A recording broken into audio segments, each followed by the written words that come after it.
next is not my fault. Oh my God. We have a brand new game. I was trying to contain myself. Oh my. Let's go option one, not safe. These are insane. And Brandon keep killing it.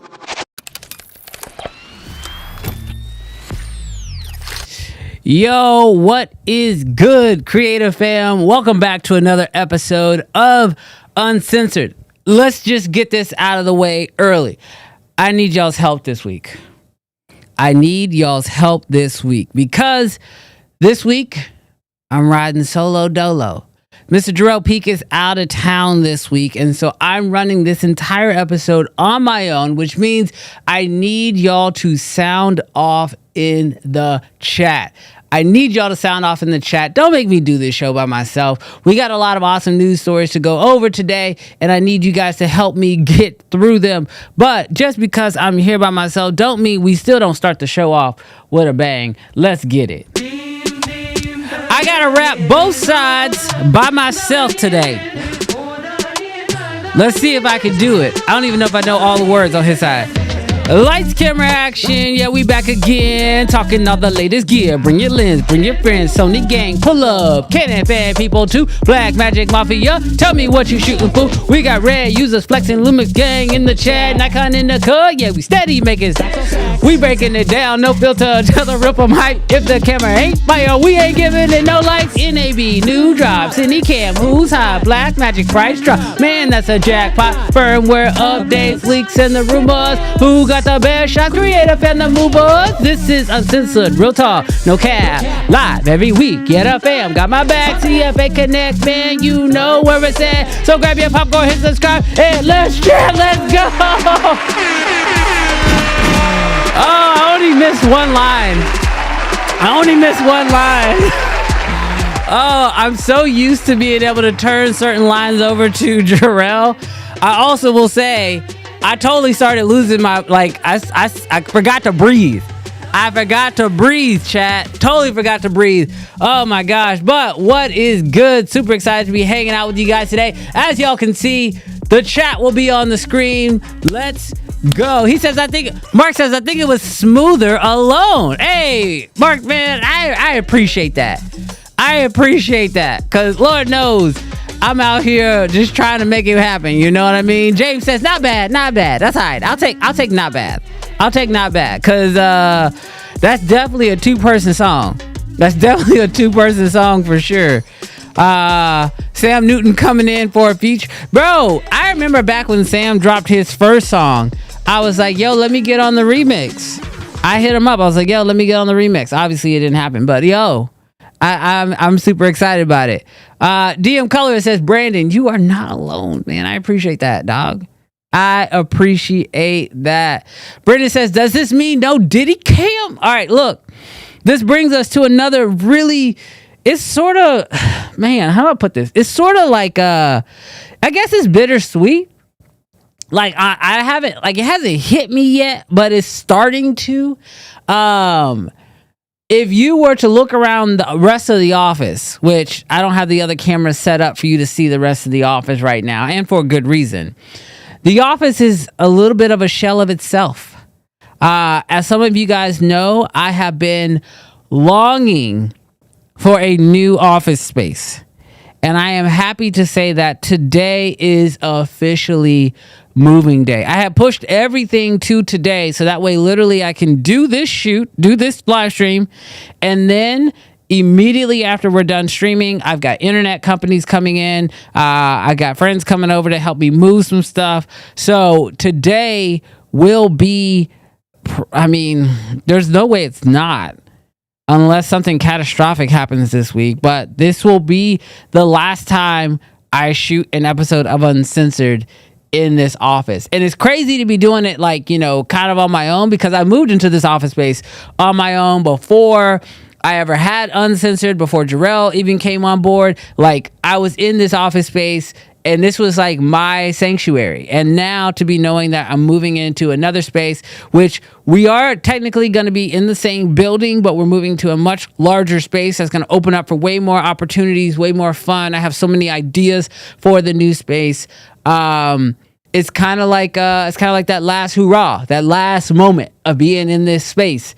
And before I start ripping everything down, because like the way I have lights up in the ceilings and even the wood panels, like all this stuff all has to go with me to the new space. And so, man, I'm super excited. It is moving day. And the next one's gonna be nice.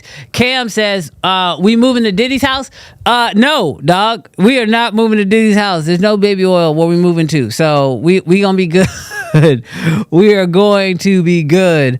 But yeah, man, I'm super excited. I just saw it, y'all. I just saw it. We gotta push the button. Cause even though Jarrell's not here, Crystal's here. Crystal showed up. And well, y'all already know what that means. I don't like men no more. I said I like women. Women. Yo, I am super excited to be having you guys hang out with me today. I appreciate you guys hanging out with me today, because we do have a lot of really great news. This week was actually kind of crazy. New Office Gang. Oh, next week, y'all better turn up for the new Office Gang. This week was kind of crazy in the new camera space. But before we get into some of the newest stuff that came out this week, I need to make sure I warn y'all so y'all can put it on your calendars. Because I got a feeling it's gonna get crazy. Last week, we figured out that we are going to be celebrating our 100th episode in just about 2 months. October 24th, I think it is, the Friday. We're going to be celebrating our 100th episode. And so, for the 100th episode, I made some phone calls. I called some people to see if they would want to show up and hang out with us in person in the new studio. I called Cam Mackey. I called Kofi. I called Terry. Who else did I call? I called Justin Porter. I called my boy Marcus. And then I got a few other people who I tried to get in touch with who I couldn't quite grab. So, episode 100 is gonna be fire. It's gonna be lit. So make sure you put it on your calendar. It's the Friday before Halloween, October 24th. Make sure y'all are here. It's going to be an episode you don't want to miss. Trust me. It's going to be crazy. But I'm gonna crack this Red Bull and let's go ahead and get into some of the biggest news that has come out this week. Now, y'all saw it in the title, y'all saw it in the thumbnail, and as we all maybe know, maybe don't know, I don't know if it's public knowledge yet, but Sony Kondo is on its way. And what's crazier is that Sony is making some massive upgrades. Now, look, I know I hadn't really given Sony the best praise this year. And that's because, quite frankly, I hadn't really been super impressed with what Sony was doing this year. But I gotta say, if you shoot on an FX3, you gotta be asking yourself at this point, what else could they do? I mean, if y'all haven't seen already, the FX3 software update just came out, and they got 3 massive upgrades, in my opinion. There are 3 massive upgrades in the world of Sony right now. We talk about software updates. This is probably one of the biggest software updates I have seen a brand do in quite a while. And it's primarily because the camera is so old at this point. I am blown away by the fact that Sony still did these upgrades. So the first big upgrade we got was the Big 6 menu. Now, I know for all of our Lumix gang who's repping out there in the chat right now, truth is, hey, let's face it. The Big 6 was already on the Lumix cameras. All right? If you shot Lumix, you already had the Big 6, which, if you don't know what the Big 6 is, it's really just a new menu style that makes it much easier when you're shooting cinema to be able to get to the things you want to change fastest. White balance, ISO, shutter angle, aperture, resolution, frame rates, those kind of things. You have those easier to access on the actual menu, which means now you don't have to dive into your camera's menu in order to, make those adjustments. Now, when you're shooting cinema, 9 times out of 10, what you're probably going to find is that most of the time, you're not really making a whole lot of changes once you get shooting. But when you do make some changes, it's normally those few things that you do want to change. And so now the fact that that is there, I think is going to be super helpful. Now, where this is really going to come in handy is if you currently shoot with a monitor, because with the big 6 menu on the screen, you obviously aren't going to be able to actually see your image. But now you actually have the big 6 menu if you have a camera hooked up, or if you have a monitor hooked up, and it's going to make things a lot easier. So Sony got the big 6, which I know they're happy about. But probably the thing that people like Cam Mackey, Kofi, and all the other anamorphic shooters are probably super excited about is the fact that the FX3 got an update to de-squeeze 1.5 and 1.6 anamorphic in camera. Now, personally, I never thought Sony was going to do this. I'm just going to be 100. I never thought Sony would actually do any type of de-squeezing anamorphic in camera. It didn't really seem like it was something that they were pushing to, but obviously the market has spoken. Obviously, the YouTubers have been loud enough saying we want anamorphic support, and Sony actually listened. And so I gotta give praise where praise is due. Sony actually listening to their customer base and giving it to us in a software update nonetheless. It wasn't a whole new camera. It would have been really easy for them to say, oh, we're gonna put this inside of the FX2, and you gotta buy an FX2 if you want to have this feature. But it's nice to see that they did bring that down to the FX3 as well, a camera that has been out for a considerable amount of time. But that's not where it stopped. Sony also gave BRAW recording over HDMI. Now, they had ProRes recording out through the HDMI to a Ninja monitor, but now if you are somebody who edits in DaVinci, you are absolutely going to love this, because now, I mean, granted, you do have to buy a Blackmagic monitor, but you can buy a Blackmagic monitor, and now you can actually record externally via the HDMI, and you are able to get that BRAW. This is crazy. This is crazy because it feels like Sony, who I thought they were on their high horse. I'm gonna be hunted. Like, I thought Sony was sitting on their high horse. They were resting on their laurels. They weren't listening to their customers anymore. They thought they knew better than us. It actually feels like for the first time, Sony is listening to us, and they are actually giving Sony shooters what they're looking for. I will say, these upgrades to me, and I can say this because Jarrell is not here, and I don't have to argue this point. This actually makes the FX3 feel like a true cinema camera. And I think it raises the bar for what a cinema camera is, even if it's in a mirrorless body.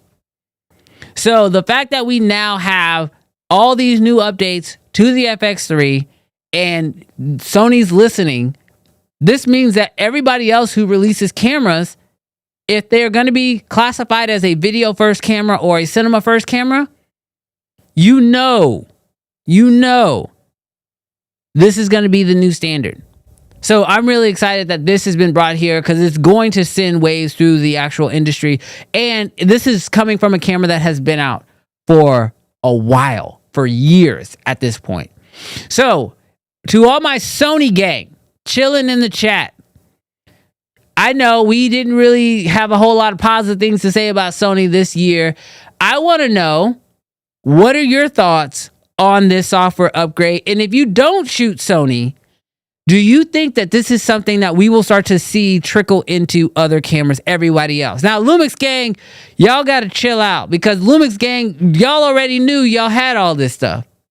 This is kind of one of the weird times where it feels like the brands have looked at a quote-unquote smaller brand, Sony, Canon, Nikon, what we classify as the big three. They looked at what somebody who was beneath them, Lumix, was doing and said, okay, yeah, we got to do that too. So Sony has now officially, in my opinion, semi caught up to some of the features that Lumix has. Lumix still has features that no one else is offering, like OpenGate. They have a lot more video focused features inside their camera, but it definitely feels like Lumix is starting to push the industry. And Sony said, we don't need a whole new camera to compete. We can just add some of these features into our previous model. So let's see. Shane says Jarrell is pissed right now. Jarrell, I think, is on a flight at this very moment. So I don't even think he's in the chat. But somewhere in the ether right now, Jarrell is probably a little pissed. Jarrell is probably a little pissed. Did Jarrell know about this and decide to leave town? Look, Trevor, he might have. He might have. Because at this point, Canon still don't have some of these features. So, I don't know. Jarrell gonna have a lot to speak up to next week. I'm sure he gonna come in hot next week. He gonna have a lot to say.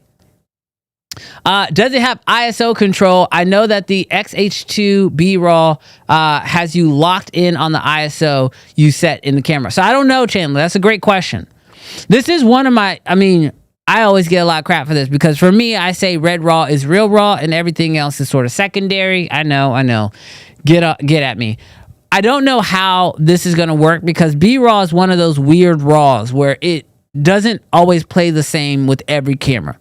So I have not gotten a chance to test it myself. I'll probably have to reach out to some of the people from Sony Gang and see how they have appreciated it. Crystal said, Lumix got them boys trying to raise the bar right now. 100%. 100%. DM Color says, Nikon needs to catch up with some cinema features like variable frame rates and anamorphic de-squeezing. You know what? I totally agree. Like at this point, it just definitely feels like video when it comes to the mirrorless world, whether you're the FX3 or you're looking at the S1 II, even the Nikon Z6 III, like obviously all these cameras are focusing on video, but they're not giving us every single video feature. And so now that we are starting to see things like anamorphic de-squeeze become like a standard, I think every other brand is going to have to sound off, and they're going to have to stand up. They're going to have to stand up at this point. Shane says, can't find any tests on the BRAW on YouTube yet. I personally believe that we'll start to get it, but most of the people who own FX3s right now, I'm pretty sure they're all running either Atomos Ninjas or they're running just like a Shinobi. And primarily it's because they had no reason to buy a Blackmagic monitor. But now that we have BRAW support, I think not only are we going to see a lot of Blackmagic monitors go up, start to sell because everyone's going to want that BRAW. Because I do think that, when it comes to use cases, BRAW is probably easier to work with than Apple ProRes RAW. And normally it's because BRAW is a little bit more compressed or you have more options in the compression ratio. Fox says, I love this update, but they really should have had this on the camera like a year ago. I 100% agree with you. I think that this is a little late, but there's kind of two things. It's like, one, I'd rather have it now than not have it at all. But then two, and every time they do an upgrade like this, y'all let me know if y'all agree with me. But like, I feel like this tells me that we're probably not getting an FX3 Mark II this year at all. Like, you don't drop an upgrade this big if you have another version on the way out. So it definitely feels like FX3 Mark II not coming this year. I was holding my breath with, Kondo coming up maybe, but I don't think that's going to happen.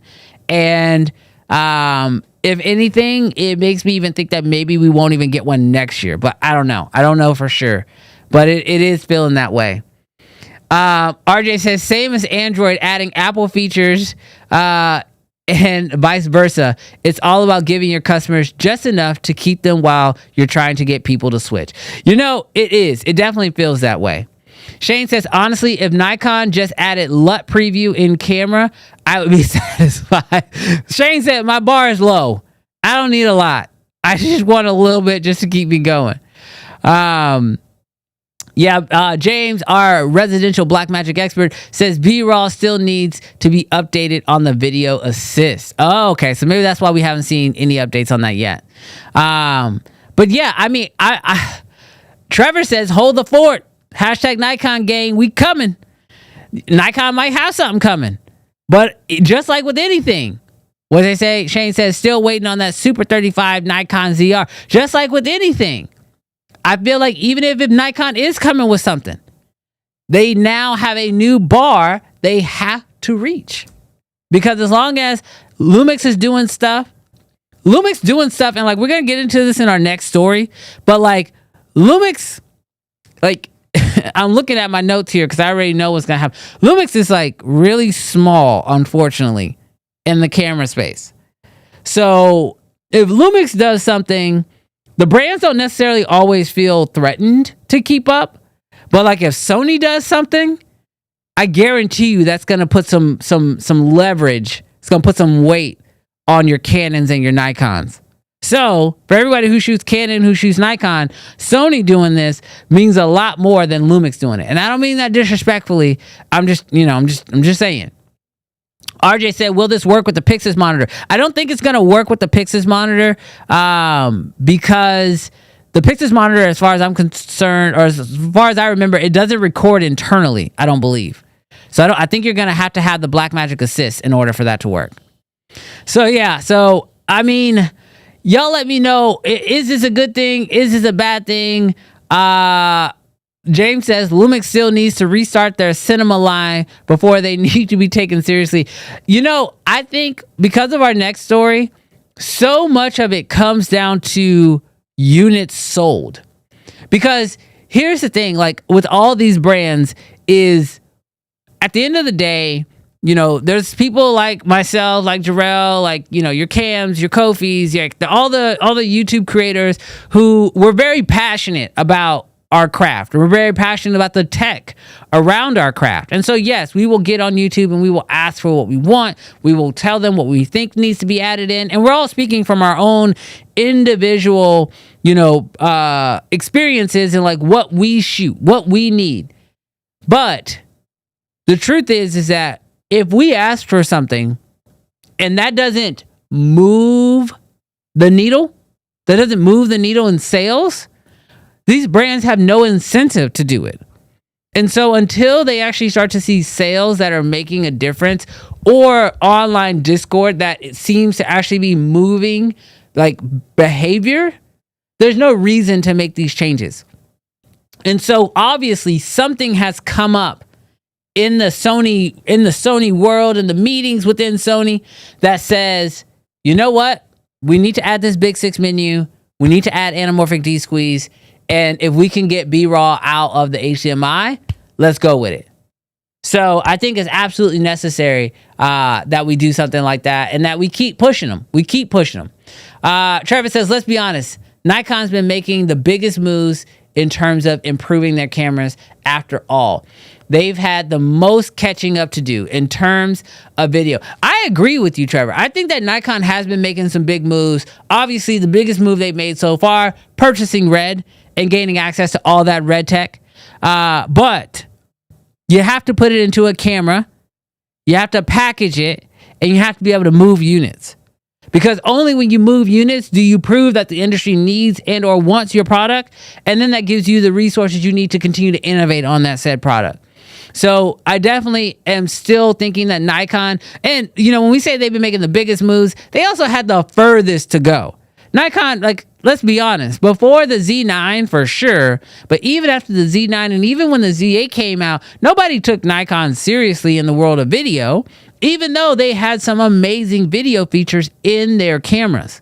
So yes, Nikon definitely has been making the biggest moves because they also had the most ground to cover in the terms of video. But I think acquiring Red is going to play very favorably for them. Obviously, it's brought way more attention to them. So now we just got to see what they're going to do with it. So that's what I'm ultimately here to see. I'm excited about it. Let's see what we got.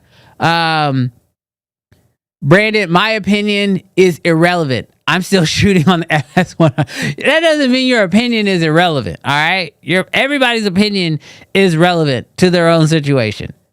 So yeah. Ezra said, unfortunately, it really is a small camera that provides market share to the big three. As much as some people don't like it, it's probably my Lumix S9, or it's probably my Lumix made the S9. Cheap cameras for market share. Look, Keep it clean, fellas, unless fighting about cameras on the internet. Look, I totally agree. I do believe that it is like you have to have something that sells.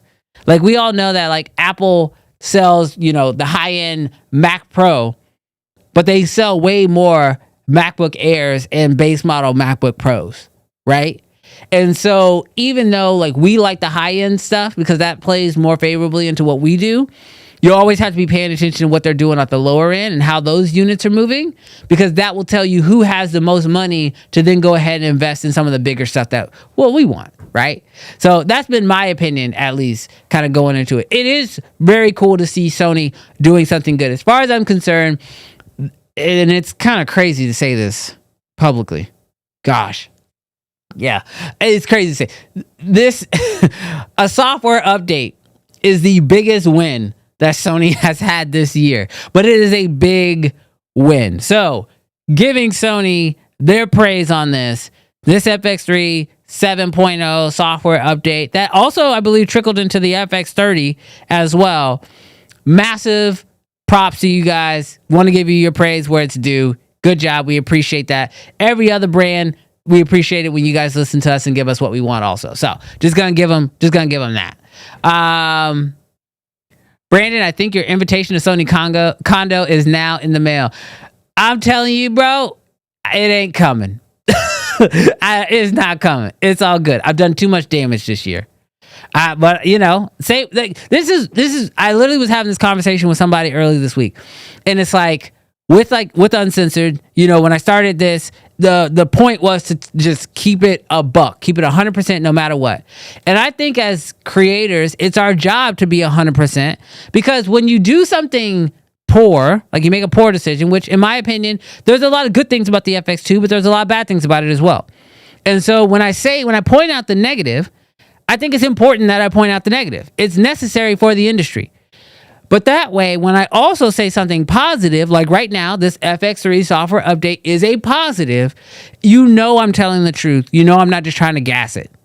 Because, you already know, I'm not going to condos, so I'm not getting that invite back. So, you also know that when I say this, it's true. So that's just my opinion. I'm with Brendan. A win is a win. Look, you got to take the win. Sony fanboys. A win is a win. And if you're a Sony fanboy and you're happy to finally hear me saying something nice about Sony, do me a favor, hit that thumbs up button. We are at over 130 people watching live right now and only 25 likes. As Jarrell would say, don't be trash. Don't be a trash person. Hit that like button. Don't be a trash person. Hit the like button. All right. Now, this next story, maybe Sony people will be mad at me again. I don't know. But if y'all haven't heard, if Jarrell was mad at the last story, he's going to be excited about the next one. The official market breakdown has come out for 2024. And we're talking about units moved. Okay? Units moved. Units that were shipped. Now, the one thing we do have to take into consideration here is that, hold on, because Nika's in the chat. I don't like men no more. I said I like women. Shout out to Nika in the chat. So good to see you here. But yeah, so let's talk about this. The market breakdown for 2024 just came out, and it turns out that the big three ain't going nowhere. I don't know if y'all saw this report that just came out, but we just got these market breakdowns for how many units were actually moved. Now, let's be 100% here. Cam Mackey, you already kind of stole it from me. He says, if we remove Best Buy numbers, I think the big three would be different. Look, at the end of the day, we're talking about units moved. So you are talking about stuff that's sold through your big boxes, your Walmarts, your Best Buys, your Sammy's cameras, your B&H's. Like, we're talking about the cameras that are actually being sold. All right? We're talking about cameras that are actually being sold. In first place, and wildly, gosh, I am so glad that Jarrell is not here this week. I'm going to just be honest with y'all, because this man would be running laps around this office. as he say, the best music. The Canon is in first place by far.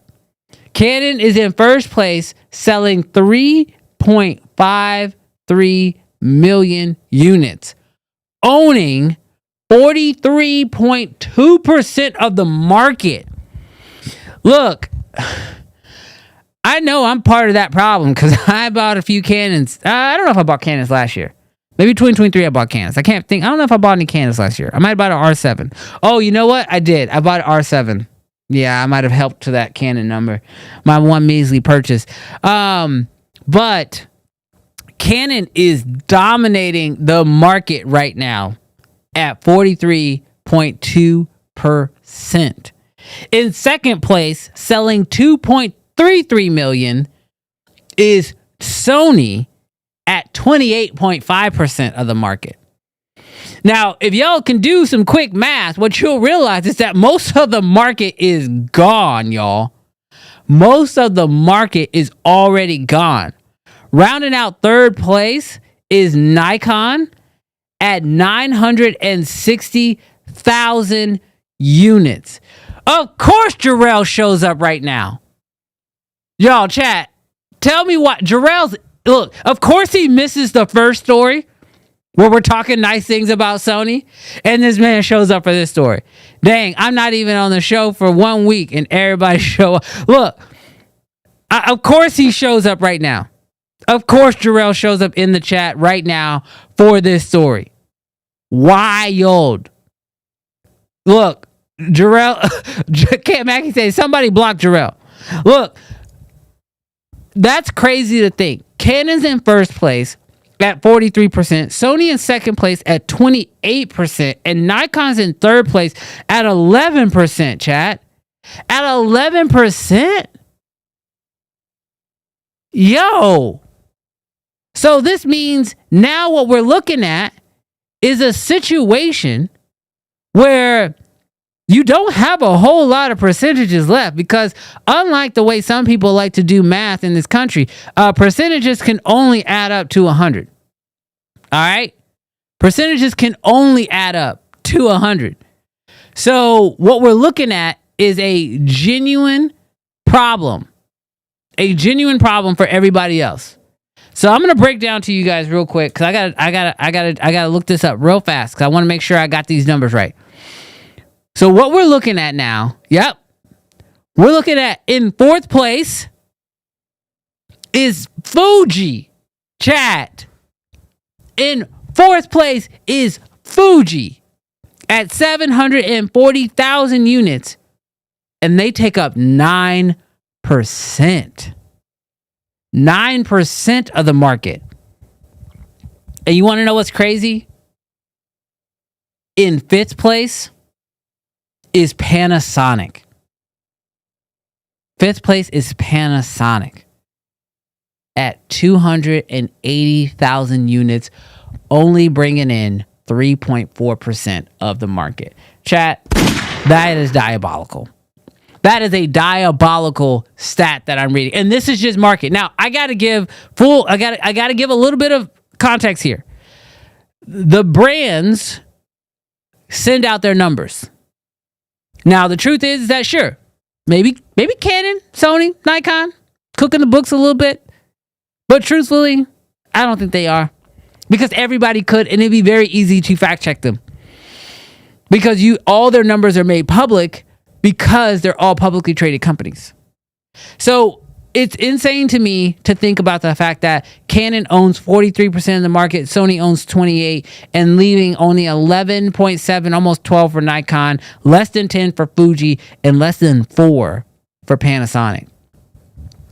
So when I ask who is in the big three, those are hard numbers to try to knock off. I don't know how you knock off those type of numbers. Now I'm scrolling back up in the chat right now.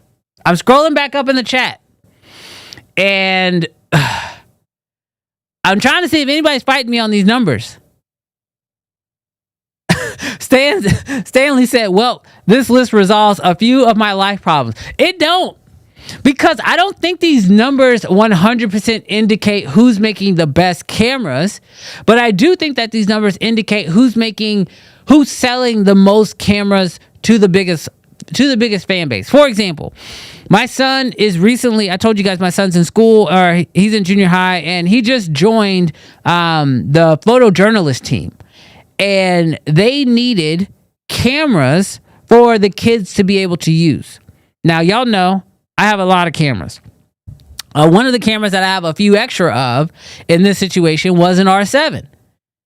I asked him, I said, hey, do you want to shoot on one of the Canons?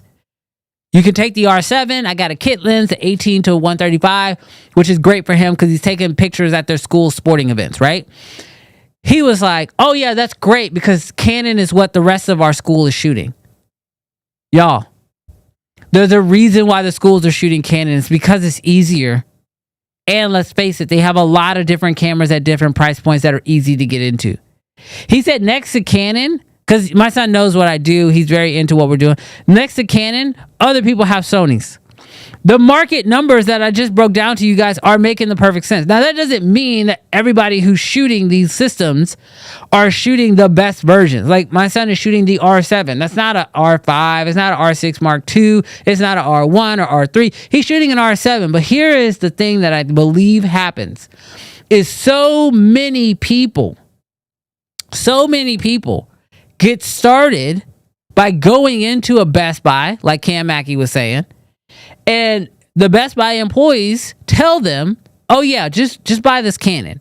Because the chances of somebody returning a Canon after buying it at Best Buy is pretty low because it's pretty easy to use, it's not super difficult, and you can get really good shots at it, and it's priced very, very well. The same thing sort of happens in the world of Sony. It's not a super complicated camera. The menus are pretty easy. You can put it in auto and just take photos, and it won't get returned. And so when you get somebody started with a Canon, and then they start investing, they start buying a few lenses, you end up like me.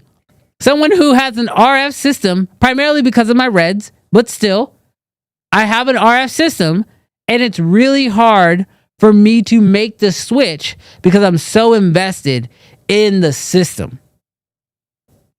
So, I mean, it's yeah, I mean, do you think it's because of the price of the cams? Yeah, absolutely, Desmond. I mean, absolutely. Like it's so hard. I believe, bro, he said stop the cap. Ain't nobody capping, Jarrell. I'm keeping it a buck. It's always going to be hard to switch systems, and wherever you start is going to probably be where you stay. And so when a lot of these brands are sitting around hoping that people are going to switch brands, this, that, and the third, I just think it's going to be hard to get people to switch. Ezreal said, well, Lumix gang, at least we got the ISA award for the S1R2. We ain't getting into the big three anytime soon.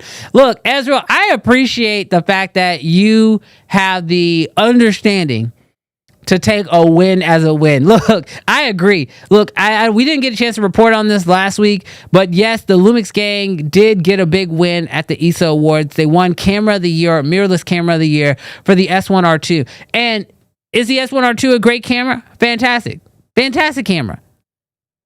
But when we're looking at these type of numbers, we're talking about Canon selling 3 million units in 2024, and Panasonic sold 280,000 versus, let's just say, Nikon at 960,000. The shill gang has to shill a lot harder. It is time to shill a lot harder if Lumix has to jump Fuji. Now, let's be real here. Fuji probably sold a lot of units. We're not talking about capital. We're talking about units. So Fuji was actually one of the few ones that actually got a pretty big jump year over year. I believe 2023, they were at like 7%, and then they jumped up to 9%, taking over part of the market. And I think a lot of that had to do with the fact that Fuji has been releasing very affordable cameras.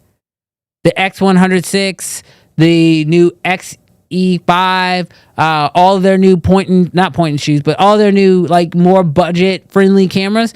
Fuji is trying to move units and get the Fuji name in people's hands. And so as long as they're doing that, they're going to keep moving units. Jarrell says Canon has had the most popular cameras for the last 50 years. Going back to film, they are the people's camera.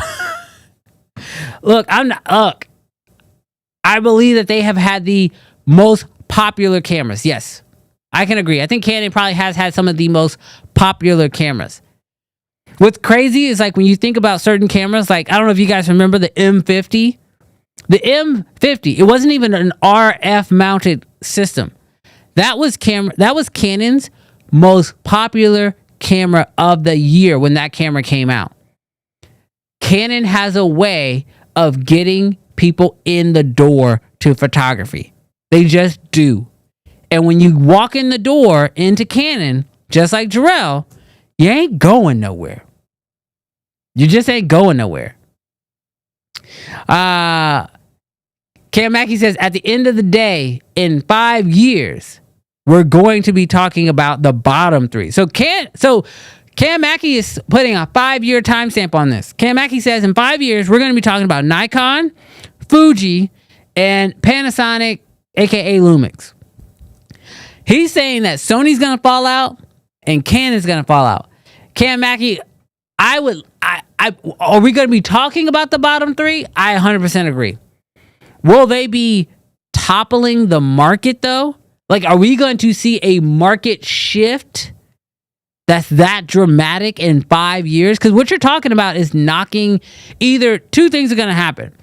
The market is just going to get flooded with a ton of new Fuji, Panasonic, Nikon shooters, and the Canon sales will stay the same, and we'll just get a whole bunch of new people, or people will stop buying Canon and Sony and start buying these other brands, which means Canon and Sony are going to see the biggest hits to their business that they have ever seen.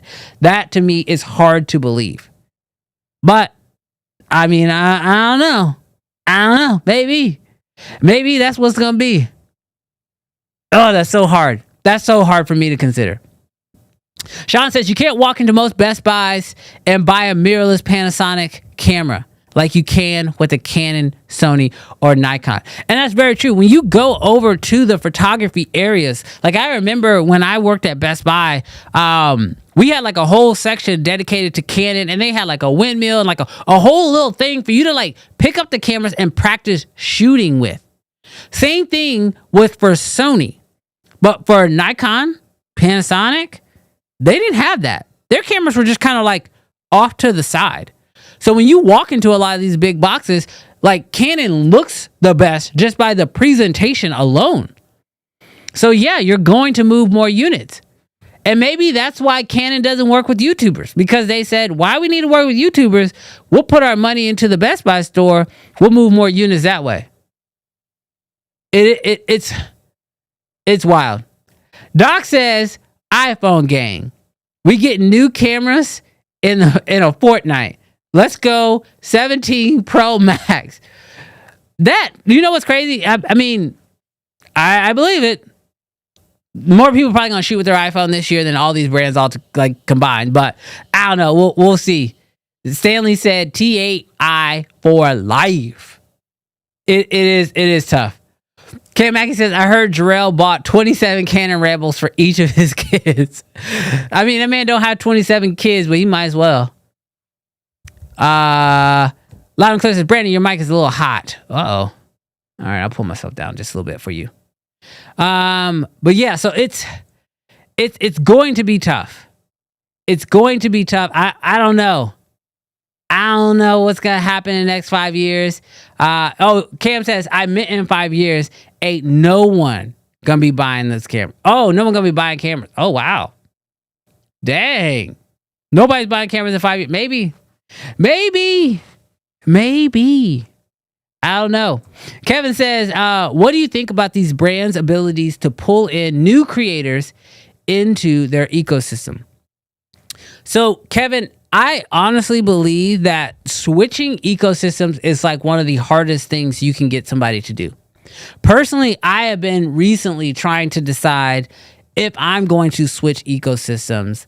And even though I fully understand what goes into it, the cost of switching lenses and everything, and I fully understand it, even though it may logically make sense for me, it's still such a burden to switch. Now, when it comes to getting new creators, I think the best thing these brands can do is to really go after people who are just getting started. People who are trying to buy their first camera, who are thinking about getting their first camera. They're trying to move from the iPhone to a traditional, lens swappable type camera. I think that's the market you gotta win. You gotta win that market. You gotta win that market. If you can win that market, you're good. And I think if you go after creators who influence that market, that will also help you a lot. But a lot of people ain't going nowhere. They're like, I give Jarrell a lot of crap about it, but Jarrell is like a really good case in point that his mindset about Canon is how a lot of people are about their brands, no matter what brands they're in. They know what they like and their brand offers it, and so they're good with it. And they can find a few things that they can anchor themselves to their brand on and not feel like they need to jump ship. Jarrell loves Canon, and don't get me wrong, Canon is great. They are great. Like, a lot of these brands are great, but you got to find what makes them great, right? So for Jarrell, Canon makes, as he said, the best cameras, as he said, the most popular cameras, and he loves the color science, he loves the benefits, he has all the lenses, he's good, and it helps that they are number one in sales. But if you shoot Lumix, you can say, we may not be number one in sales, but we got stuff you don't have. We got open gate. We got anamorphic support. Now, Sony's got that too, though. But we have, 6K, not 6K. We have open gate, 60 frames per second. Who else is giving you that? Nobody. Lumix gang for life. Sony shooters go, we have the best lenses. We have the most option for lenses. We have FX3. Who's toppling the FX3? Everybody has their camera that they can fall onto. Nikon shooters are like, we own red. Everybody's going to find their brand and they're going to hunker down and find a reason. So the big thing you have to do is, one, make it easier for people to switch. And then two, you got to try to capitalize on people who are just coming in. I think those are the ones that you have to really go after. If you can do that, I think you'll win. I think you can win. So it's going to be tough. It's going to be tough for these brands if their sole focus is trying to get people to switch. What you should be trying to do is get new people who's coming in. And then if you are going to try to get people to switch, you got to give them a map.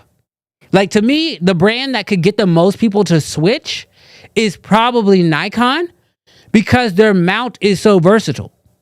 Like, for example, like everybody who was looking at the Reds for a long time, but they shot Sony, they weren't switching. It was going to be too hard. They have all these lenses, yada, yada, yada, whoop, whoop. But now with a Megadap adapter and with a Z-mount Red, if you shoot Sony, you can also shoot Red. Boom. Now you have a bridge to be able to make that jump. The same way Apple did that to Android. There's an app on the Android App Store called Move to iPhone, where literally you can download all your stuff to a server via that app and then be able to move your stuff over to an iPhone. They made a bridge. Nikon currently, as far as I understand, are the only one that really has a solid bridge, and it is with their mount and the help of the Megadap adapter too. So Nikon could get people to switch. It's going to be hard if you own a few lenses. Stan says we own Reds. So it's going to be tough. It's going to be a tough deal to try to get people to switch.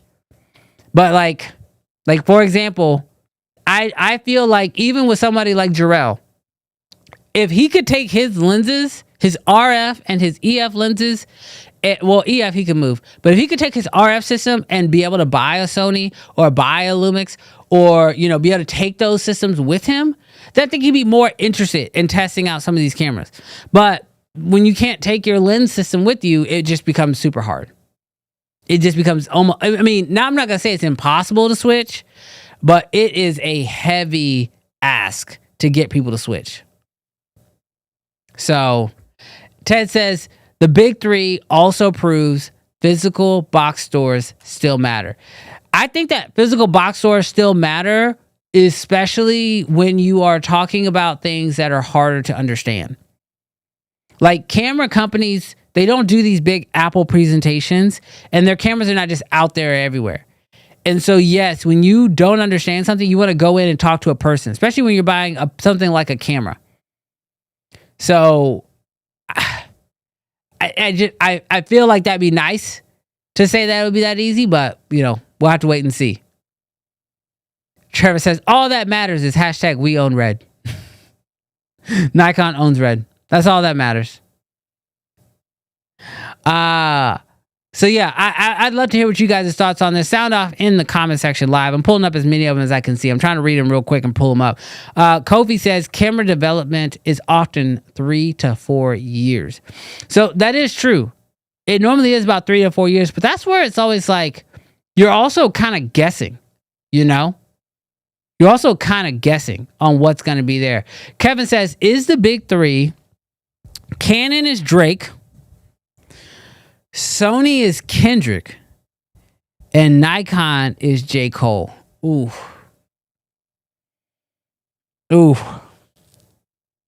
That's so tough. I think separately, if you don't try to tie each brand to a specific rapper, I think I 100% agree with you. I believe the big three in the world of cameras right now is going to be your Canon, your Sony, your Nikon, and then as far as your big three rappers, you are definitely looking at Drake, Kenny, and Cole. But when you try to, if you try to attach Canon to Drake, I can get that because they both care about their numbers. But Kenny's my favorite. Sony ain't my favorite. So personally, I feel attacked. But if you're talking, man, that's tough. I don't know. Ted felt offended. Ted said, Canon ain't no Drake. Black Magic is Rick Ross. I like that. So Lumix is Doechii? Okay. Doechii is dope. Don't get me wrong. Doechii is dope. Well, actually, there's a lot of parallels there, Doc. You might be on to something. Lumix just started coming out with that hot fire, setting the world on storm. Lumix just won an award. Doechii got her Grammy. Doc, you might be on to something. Doc. I think I rock with that take. I rock with that take more than anything else. Nika says Drake is Fuji. I feel like that was meant disrespectfully, Nika. Oh no, that's so. Oh no, they say Lumix is Will Smith. Lumix isn't using no AI. Have y'all seen that?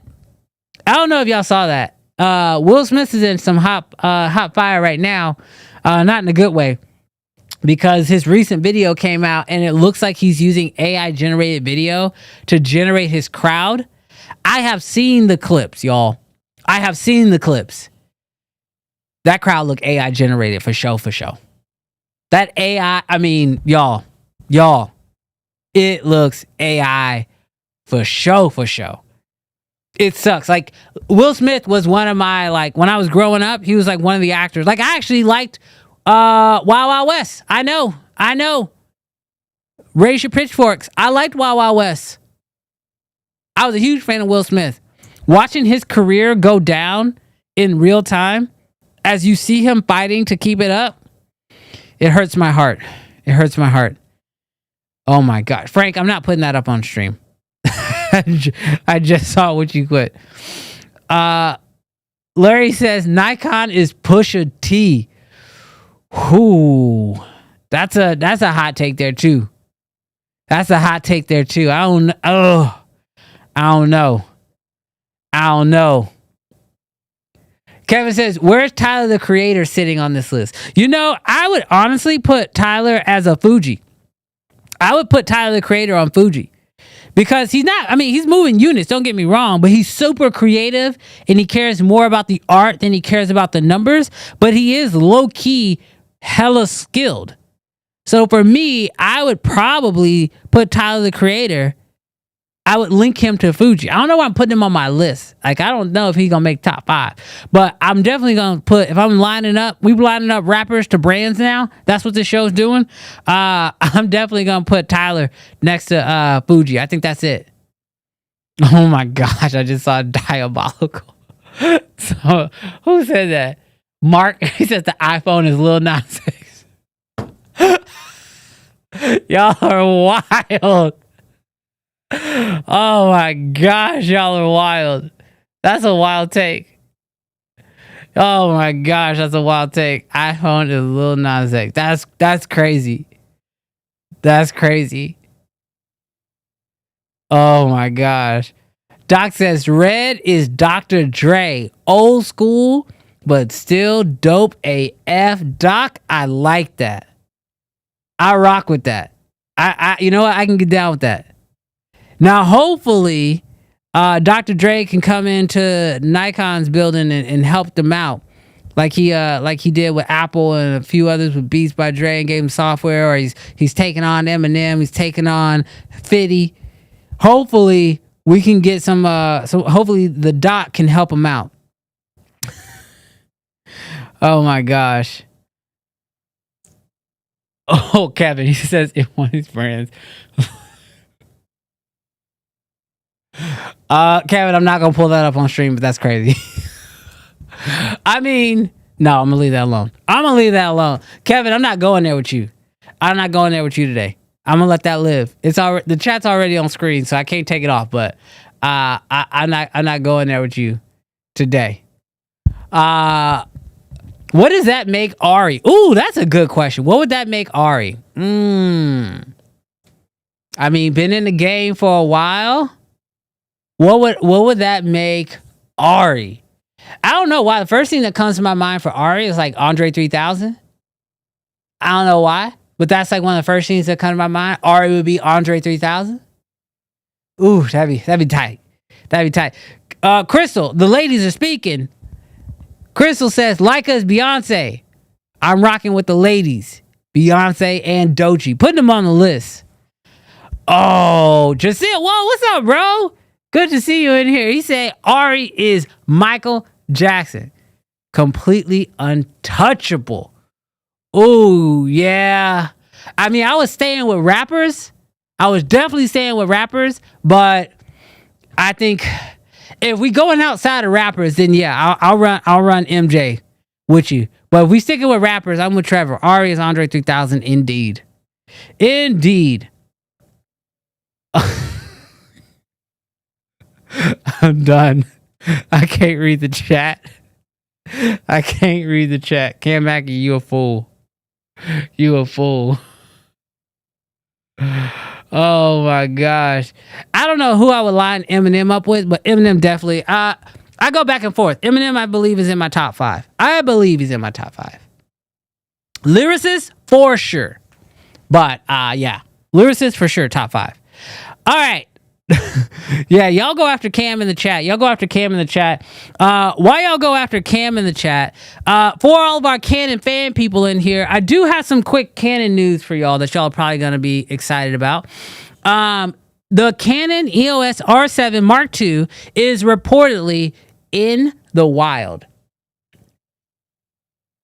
It's been reported by Canon Rumors that the R7 Mark II, is officially been spotted in the wild. It is being tested, which normally this means, we won't be seeing an R7 Mark II for like maybe another 4 to 5 months ish, which lines up pretty good for us maybe seeing one Q1 next year, or even possibly getting a last minute drop right before the holidays.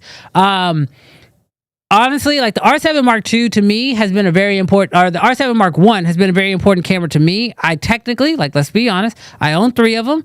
I use them for live streaming quite a bit. I got one over there, one in the back office, and like I said, I put one in my son's hands because they're just easy cameras. But The report on the R7 Mark II is actually the thing that I'm the most excited about. It has nothing to do with what the camera's going to do, but it actually has to do with the size of it. If y'all haven't seen this report yet, it turns out right now that it looks like, well, the report says that the R7 Mark II is going to be larger. So it's going to be slightly bigger than the existing R7 Mark II. They fixed the ergonomics on a few of the button placement, and the EVF actually has a little bit of a bigger bump, which means we might be getting a bigger EVF in the actual system.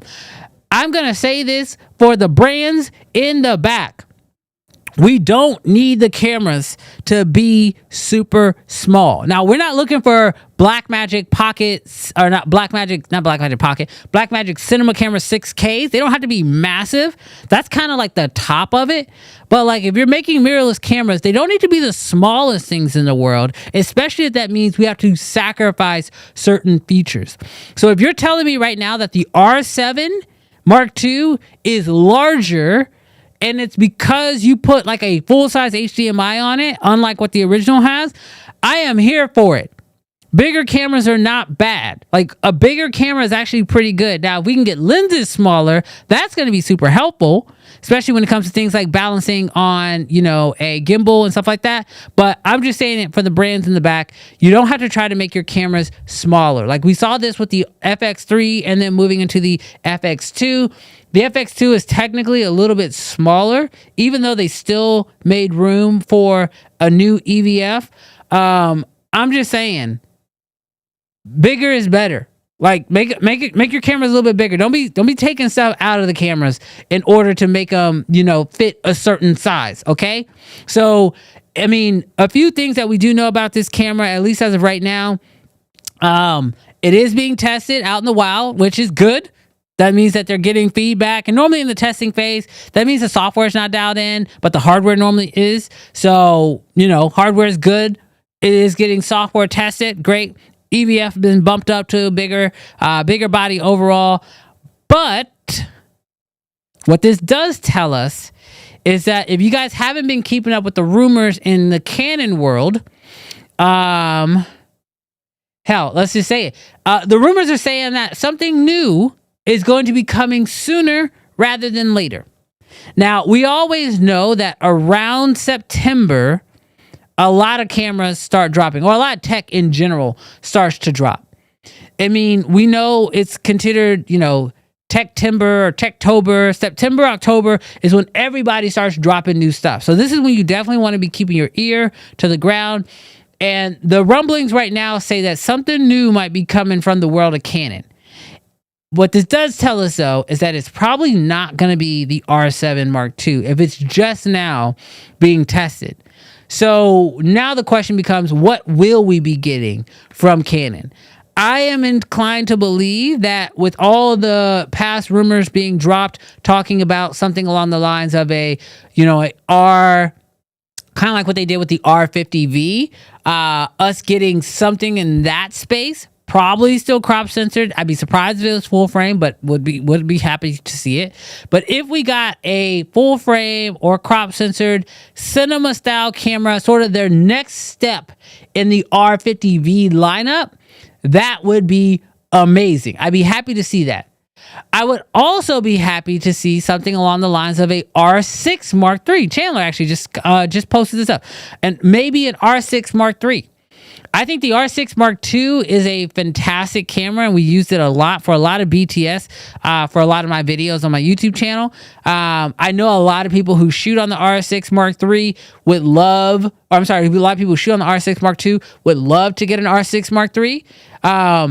The only fear I have with an R6 Mark III is I have been told through the rumor mill that the R6 Mark III is going to share a lot of similarities with the Canon R3 as far as like sensor and readouts and things like that.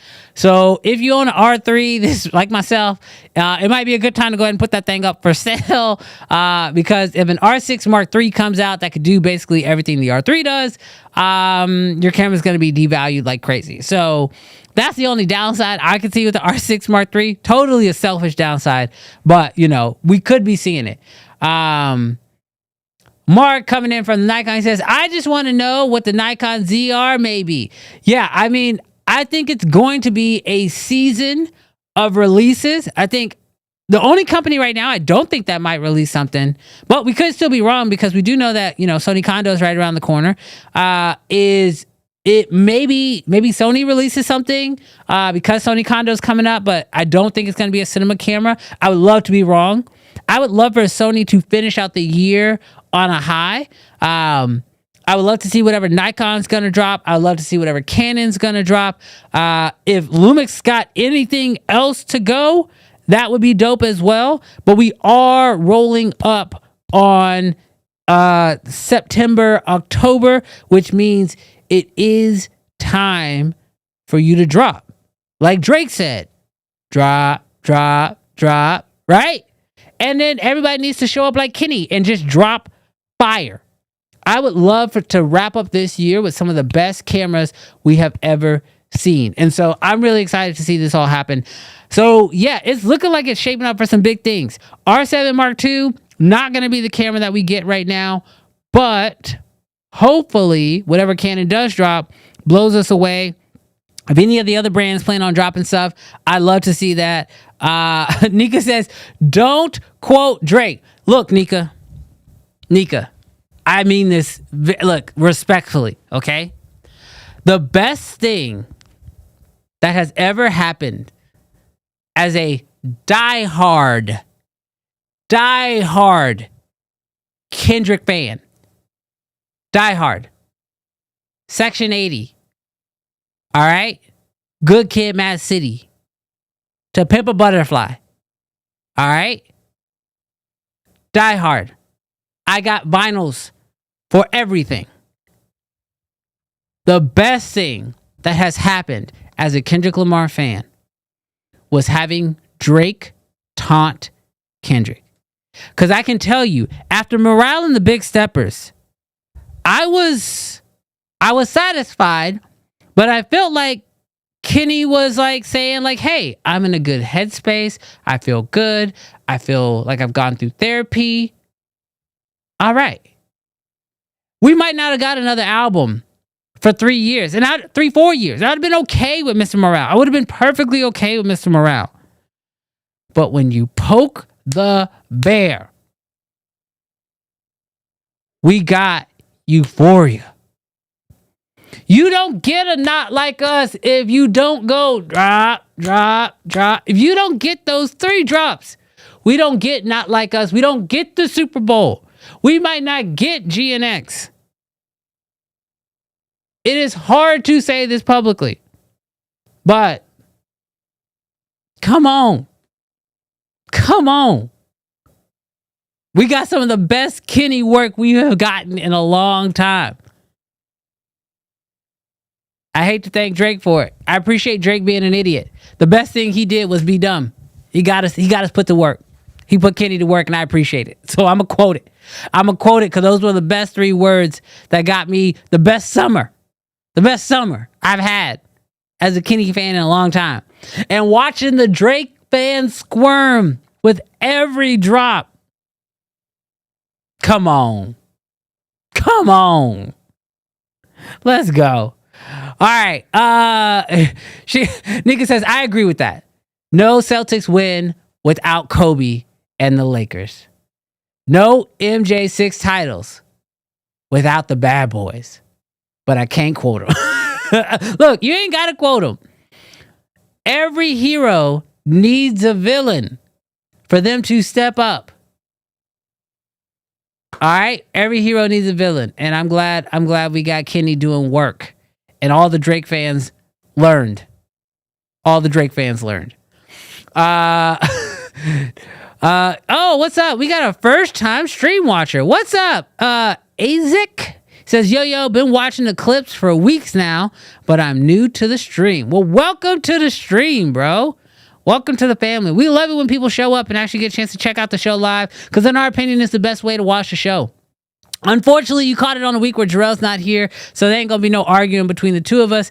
But honestly, I'm having a great time hanging out with you guys. So I appreciate you showing up and rocking with me. Also, shout out to all of y'all who are rocking with this show live. Almost 150 people watching live right now. 148 people watching live right now. I appreciate y'all hanging out with me because doing this show by myself, real talk, I was super nervous before we got going. Because I haven't done a show like this by myself in a while. So super happy to be here. Everybody show some love to Azek in the chat. I see you guys are already doing it. Let's go. James says 63 likes. Yeah, 150 people watching, only 63 likes. Let's go. Oh, but boom. There we go. I appreciate you guys. It's pronounced Isaac. Oh, my bad. See, look, Isaac, I am also dyslexic, so you just gonna have to learn how to run with it. We had a girl who was watching our stream for a long time. Her name is Gary now. That's just what her name is because that's how I read it. That's how it will be forever. Isaac, you might be Isaac now. You might just be Isaac now, because I don't know if my brain can do the switch. Oh my gosh. But yes, super excited to be hanging out with you guys.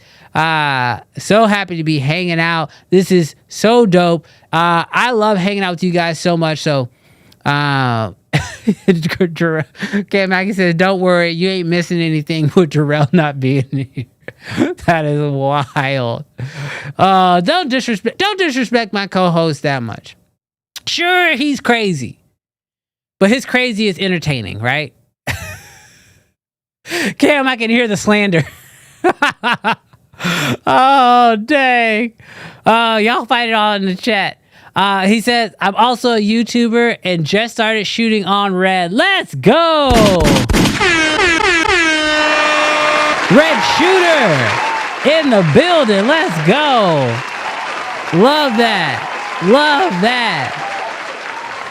Oh my God. Whoa, what just happened? Cam Mackey just gifted 5 memberships. Let's go. Hey, appreciate you, Cam Mackey. Let's go. Cam Mackey with the 5 gifted. Crystal just got gifted. Gus just got gifted. Boris just got gifted. Joshua just got gifted. Let's go. Nika says, haven't seen them play COD in a while. You are right, Nika. We have not played COD pretty much all summer. It has been a really tough time to get that going, but we coming back. Like I said, if y'all don't know, I am moving out of this space into a new space today. This is the final stream in this office. So moving to a new space, the neighbors are happy. They've been seeing me I've been like slow piece, been moving over there. And yeah, it's they've been seeing me. They're like, oh, so we heard that you're moving. I'm like, yeah, y'all won't have to deal with me much longer. So these neighbors are really happy to see me go. The new neighbors have no idea what's coming. But the new space is set up to hopefully not be as obtrusive to my new neighbors. But when we do our 100th episode, part of me feels like I need to go warn them, because I feel like our 100th episode is going to get a little crazy. I think it's going to be a little crazy. Super chat coming in from Daniel was good. He says, when do you think Red is coming with a new camera? Congrats on the new move, or on your move. Sorry, it was covered up. So, Daniel, I personally don't think we're gonna see a new Red probably anytime soon. If we're going based off of what the rumors are saying, I think we're more likely to see something come out with like a Nikon Red collaboration. But if we're talking about a dedicated Red camera. Personally, I don't think we're gonna see. Kofi said February 31st, 2027. Yeah, I don't think we're gonna see a new Red camera really anytime soon for a few reasons. One, after the acquisition, Red got acquired by Nikon, so whatever Nikon was already working on, they can just go ahead and keep releasing because they already have that pipeline. But now, whatever Red was working on has to probably, I don't know this for sure, but probably has to start funneling through Nikon's system, which means it needs to probably go through some different, whether that's the marketing team or a certain level of, quality control or whatever that looks like. I don't know what the internal workings are, but for that reason, I think it's probably going to take a while. The other thing is that, as far as I'm concerned, if you shoot Raptor, which is the top of the line, I just don't feel like there's really much more you could really want out of the Raptor. Now, could we get some upgrades to the KX or to the OG Komodo or some price adjustments? We've already seen a lot of that happen. And so would I like to see some software updates to those cameras? Absolutely. But I still feel like the Raptor is still pretty goated, and that there's not really anything out that's currently doing that. But I will also say, James had mentioned this earlier, way up there, that Blackmagic just did some crazy price drops. If y'all haven't seen it, y'all should definitely go check it out. It's been a while since our wrap intro. We literally started thinking about changing the wrap intro because literally part of our deal was Blackmagic price drops. Blackmagic hadn't been doing no price drops. This week, we got some crazy Blackmagic price drops. So with these Blackmagic price drops, with the Ursa specifically getting such a crazy price drop, I don't know. I really don't know what's going to happen. I don't know what's going to happen in the world of Red, but the industry is starting to put some pressure on Red, even at the high end. So, really, really interested to see what happens. Go for Brandon says, recently got scammed out of $17K by another YouTuber buying a V-Raptor 8K Stormtrooper. That's crazy. Dude, that sucks. I am so sorry to hear that, dude. That you got scammed. I mean, that sucks. That absolutely sucks. Dude, I mean, anybody who's trying to get into the Red ecosystem, totally here for new people joining, but dude, that sucks. I'm sorry to hear that happened to you, dog. That's rough. That's absolutely rough. Gosh, that sucks. Cause I have a Red V Raptor Stormtrooper, so I know probably the desire to get that camera. Dude, that absolutely blows. That absolutely blows. Sorry to hear that happened to you, dog. But yeah, I don't know if we're gonna get any new Reds anytime soon. Kofi says, I want the drama. He says, who is it? I just want to talk. I just want to talk to you. The fact that it's a YouTuber blows me away because they're so publicly facing that I would totally come at it. So yeah, that's DM me, dog. DM me because obviously we know a lot of the same YouTubers and we're in the same boat. So hit me up on IG. Hold on, let me get my IG up. Go for Brandon. Hit me up on IG at BWash Media. Hit me up on IG. I just want to know. And me and Kofi, we just want to talk to him. We're just gonna talk to him. You know what I mean? We're just gonna talk to him. That's it. We just want to talk to him. Cause crazy is all the YouTubers, we all see each other. Jeffrey Bowens. Dude, it sucks. Jeffrey Bowens screwed me. Bro, that's okay. Yeah. Let's go look that up. Kofi, do some background check. Let us know what we need to go do. Kofi's like, get over here. If y'all know, you know. But Fox says Red doesn't need new cameras. If the pressure gets too high, they can just price drop and they're competitive again. That is the crazy thing. The Reds are so crazy right now. That they are, what you gonna do? I mean, the Reds are dope. The Reds are dope. So, yeah, definitely. And by the way, if y'all are watching this show and you haven't, go follow me on the socials. I'm at BWash Media everywhere. Instagram, even here on YouTube, TikTok, X, I almost said Twitter, and of course Instagram. Yeah, give me a follow and shoot me a DM. All right, so the next story. This is one that I need y'all's help on because I have not been so torn about a product release like this, and never from this brand actually. So if y'all, I mean, obviously y'all probably saw this already because it was everywhere and everybody released new videos on it. But the new DJI Mic 3s are here. Now, these microphones are kind of they're getting good press, but they're also getting some bad press. Because I talked to a few people and they were like kind of disappointed. They were excited, but also disappointed. So the new DJI Mic 3s are here, and a few of their new standout, pieces are the fact that they can have up to 4 channels. So they're much smaller, which is good and bad. We just talked about this. They have time code. But not in the traditional sense of time code.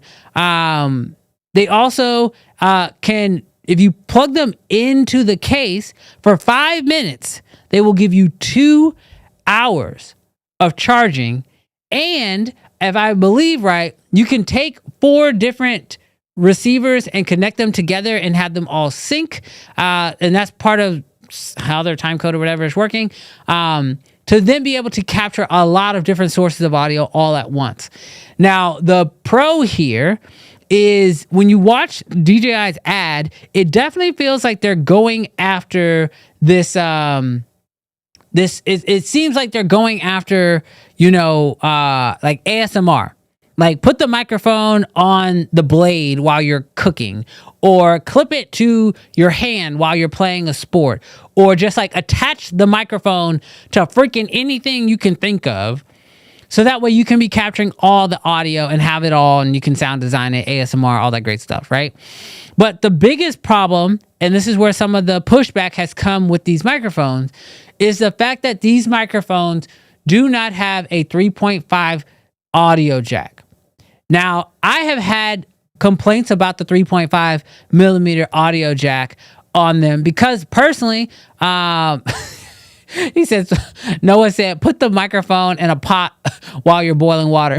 The thing that I have been struggling with the 3.5 millimeter jack with the original DJI mics is the fact that it wasn't a locking 3.5 jack. And I've had this happen where I had the microphone plugged onto somebody, to one of my clients. I had a lav plugged in, and then the lav came unplugged. And the problem when it came unplugged was that the internal microphones still were working, right? And when the internal mic was working, when I was looking at my levels, although I should have had my headphones on, I was looking at the levels and I was like, okay, everything looks good. I thought I was still getting audio. When I did playback is when I realized something was off, and it was like, oh, it came unplugged. Now, I personally at that point was like, I don't like the 3.5 jack on the DJI mics. I want locking 3.5 ports, right? DJI decided to go the complete opposite direction and say, all right, not only are we not going to make it lock, but we are not going to give it to you. Like you just don't get it at all, which, that has become for me one of the sort of issue, when it comes to picking my lav. So like I have the Rode Wireless Pros. It's all these model numbers in my head. I'm always trying to remember. I have the Rode Wireless Pros, and whenever I'm doing anything semi-professional, basically professional, those are the ones that I go with. And if I'm just doing some quick YouTube content creator type stuff, I have just been going with the DJI ones, and I'll just have it like on my chain, or I just hold it. I don't even hook a lav into them anymore. And so I wonder if DJI got enough feedback from their users that say like, I don't even use the lav for you guys anymore. Or it could also be the fact that, with the DJI ones, you didn't get a lav. You had to buy a lav. And maybe they didn't sell any of their lavs. So they were like, oh, no one's even using our lavs anyway. We'll just take the whole lav situation out and we can make it much smaller. Which I've already said earlier on the show, brands don't just be making stuff smaller and taking stuff away from us. I don't like that. But it feels like now more than ever, trying to confirm to somebody if they should go with the Rode Wireless Pros or the DJI Lav now, or the DJI 3s, it's going to be super easy for me to make that recommendation. I am almost always going to recommend going with the Rodes. As far as I was concerned, the Rodes sounded better anyway. However, not being able to plug in a lav to me makes it a very hard buy, personally. Unless you're only going to be using this for like social type content. So that's just sort of been that's my opinion. At least that's how I use it. So obviously every creator is going to have their own feelings on this and going to have to, make their own decisions as to why they are going to, go with one or the other. But personally, to me, it's kind of a no-brainer. Like, if you're going to be using this thing in any type of a professional environment, you're going to have to plug a lav into it, because having a DJI square on your talent's chest, and when I say a DJI square, it's literally a square, and the text in DJI is in white, which means it's going to pop. Or you're going to have to gaff tape it, which looks almost worse. It's just like, I don't want to I want to be able to have my mics be discreet sometimes. So, you just gotta deal with what DJI says do. So this is the first time I have seen DJI get any kind of pushback from one of their products. I don't know if you guys have felt the same way. If you guys feel like DJI should have kept it in. I know that Hollyland has been leaning this direction a lot, but they still have models. And maybe this is not a full replacement of the DJI 2s. Or maybe we're gonna get a DJI Mic 3 Pro. Maybe that's what's coming. So we'll have the DJI Mic 3 with no lav input, and then we'll have a DJI Mic 3 Pro that has a locking 3.5. Maybe that's coming next. If that's what's coming next, then, this decision won't look as bad in the future. But as of right now, it's kind of tough. Loud and Clear says, just don't be a clip it to your hat guy. I'm guilty. I've done that once before. I just know, because it's on the internet somewhere. Somebody will find it. It sucks. It really sucks. Dallas and I are on the same boat. He says, I bet they're going to come out with a quote pro model. Would make sense. Logo sticker. Yeah, it's so tough. Now, Noah says the auto power off as well. I don't know about that feature. The auto power off, it sounds cool. Hopefully what it is it's like when the decibels don't, like almost like noise gate, like once the decibels don't hit a certain level for so long, then it will auto power off. But if you have to manually turn it back on, that could suck, because like, for example, if you go place it on like a bride or something like that, and then she goes off and then she's quiet because she's getting ready, and then it turns itself off and now it's not auto turning back on, that could suck. So you might want to make sure that like before shoots where you're putting it on your talent for a long period of time, you just turn that feature off. You'll need to keep that in mind. But yeah, kind of a little bit of a bummer there. James says this is a huge miss. DJI was already third between Rode and Hollyland, but this cements them there. I mean, personally, I put Rode first. Hollyland has been doing some stuff recently, at least in the audio space, to me, that might even starting to suggest that they should go up to 2, possibly. DJI, but the one place where DJI does win, and I will say this, is with their ecosystem. Like the fact that like this microphone can start and stop recording even on some of their cameras, I do think that's really cool. So they are benefiting from the ecosystem play. So I'll give them that. Fox says, sometimes your goat misses. What can you do? Yep. I mean, you know, Kobe didn't make every shot. LeBron doesn't make every shot. MJ didn't make every shot. So I guess. Ezra says, would love the Mic 3s with a locking lob. I mean, DJI, the people are speaking, you know? I think you could definitely come out with a locking lob set. Call it a Pro, call it whatever you want. That would be dope. I think it would be a much needed addition to this unit. But it won't be the same unit. Like, there's no way it's going to stay this small. So just give us like a Mic 2, even if you got to make the Mic 2 a little bit bigger. But give it, you know, a lot of these new features that you put in the Mic 3, call it a Pro, give us a locking lob port, and I think you'll sell a lot of units. So yeah, that's definitely where I'm at. Cam Mackey says, I stopped using lobs 2 years ago. For jobs, I've just been hiding the mic on the talent, and that requires more than we dedicate sound people. Wait, what? Any of that requires more than we had dedicated sound people. I think the market has moved to content creation. So I agree with you, Cam, in a lot of spaces. But I do still believe that you should be given the option. I'm okay with making stuff for content creation. I'm totally fine with that. But to take away stuff that has already been industry standard, to me, is definitely a necessity. And a lot of times I use lobs as backups. Even if I am booming in my talent, I will always use a lob as a backup. Sometimes I don't even boom. Sometimes I just run with the lob. But I do recommend having two sources of audio for those, especially for professional jobs.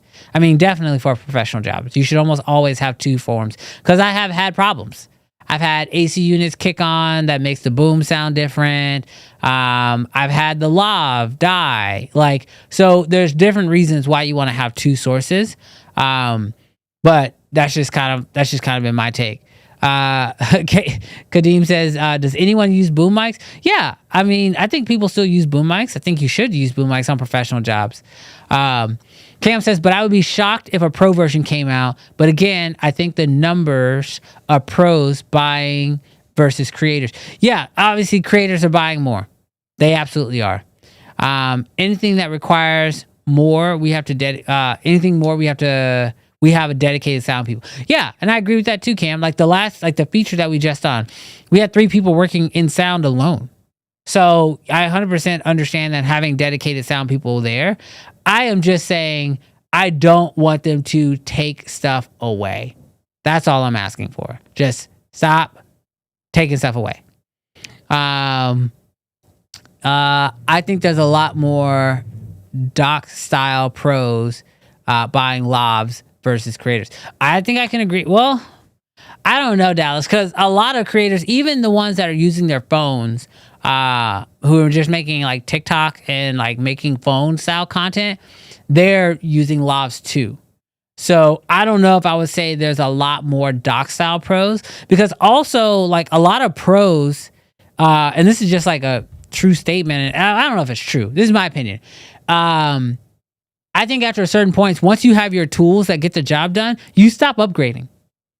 So there's less and less reasons for you to upgrade. Like I have a Sennheiser lavalier set, and then I have my Rode Wireless Pro set. Those two things get the job done for most of what I need to do.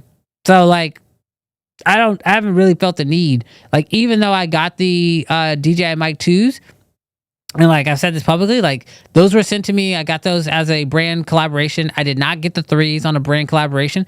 I would not have probably bought the 2s, and I'm not going to buy these 3s. Like, I just don't see the need for me to buy them, because my existing lobs work perfectly fine. So that's just sort of my, that's just my 2 cents.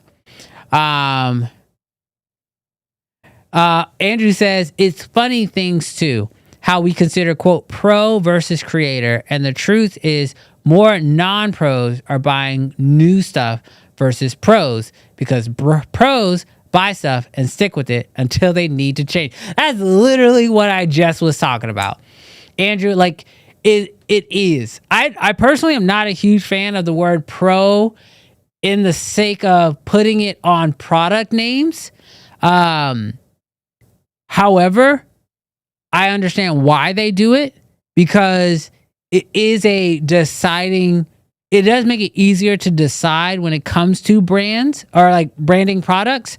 But I'm not a huge fan of that either. But I think that is a really good point, that there are more prosumers. I will put that. Prosumers who are constantly buying new things, because I do think that one thing that happens when you do become and it's so hard to even identify these terms, but I'm going to just use general terms here. When you become a bona fide pro, you have the tools you need to get the job done. And so your focus is just on getting the jobs done, because that's what makes you a pro, is that you are being hired to get jobs done. And so you get the tools that allow you to get the job done. And then when the job is more difficult, or there's a product that can make getting the job done easier, which ultimately then makes you more, financially, makes you more ROI positive, or makes it more financially beneficial to do it, that's normally when you make the upgrade. But outside of that, there's really no need to upgrade. So you just are okay with what you got. And when you're just chasing new gear, normally that's because you're not really satisfied with where you are professionally, and you believe the next piece of gear is going to help you get there. So at least that's my 2 cents on it, but I could be wrong. Yeah, it's just so tough. Be a clip it in your beard guy. What is that? I am not a clip it in your beard guy. I don't know. I love that. Yeah. So, or pros just rent. Yeah, that's the other one. Pros rent a lot of stuff. James says we used the Rode Wireless Go 2 on a recent doc shoot. Yeah, I mean, I love the pros just for the 32-bit internal recording, but I think the wireless Go 2s could definitely get the job done as well. So it's crazy. And what's nuts is also that there are just certain products that just stand the test of time, and you just never feel the need to upgrade. Like, I mean, I think that's just really what it comes down to. When you have really good gear and it just stands the test of time, especially for things like audio, where like not so much is really drastically changing, you just don't really need to upgrade every single year. So maybe that's why DJI decided to come out with a 3 to, one, entice people who feel the need to upgrade, but then 2, it feels newer because it has a newer number, and 3, it hits the larger market today, which is, creators. Or at least the larger market of who are buying things like this are going to be creators. Ken Mackey says, or you just have ADHD and just like buying gear. That is also true. That could be it also. you could just like buying gear. So I think that's going to be interesting. I think it's funny. I think it's going to be funny what people end up buying, what people are going to end up having. But speaking of new gear and Cam Mackey, this is a brand that I have never been. I'm on the wrong deal.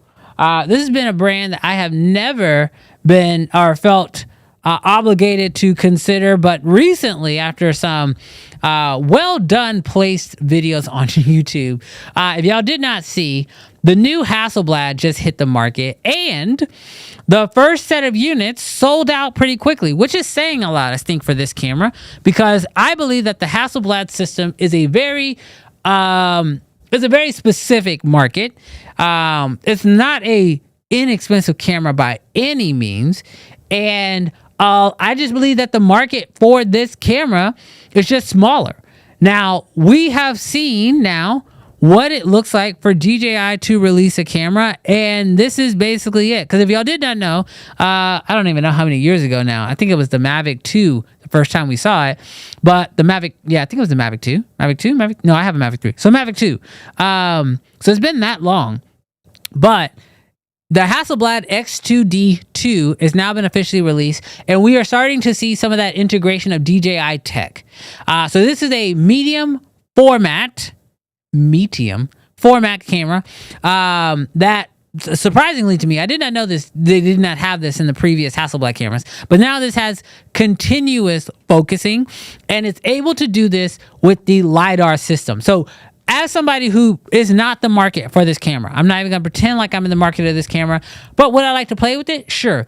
will I buy it? No, it's not for me. I'm not a photographer at this level.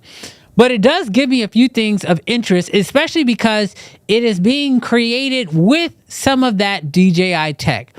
First, the LiDAR system. As we know and as we saw in Cam's video, by the way, if you guys have not seen Cam's video, you should definitely go check it out. Cam absolutely crushed it on that video. W's in the chat for Cam Mackey's video if you saw it. Throw some W's in the chat. But Cam Mackey's video was absolutely killer on this camera. But a few things I learned from this camera from watching Cam's video. So all this is going to come from Cam's video. But this camera, the file sizes are massive. And there's currently no compression ratio. So that's one of the reasons why I wouldn't be able to really use it. But freaking amazing footage out of it. Also, the LiDAR, being able to focus in such low light is so huge. So, Cam, don't shut yourself down. You see the W's in the chat. So take the love. Take the love, Cam. But like in a real way, the LiDAR system coming into this. Also, the 5-axis IBIS looked amazing. I saw Cam's video, and then I did see like Hasselblad's video that was on their channel, and seeing some of the long exposure photos that we're taking using this was absolutely crazy.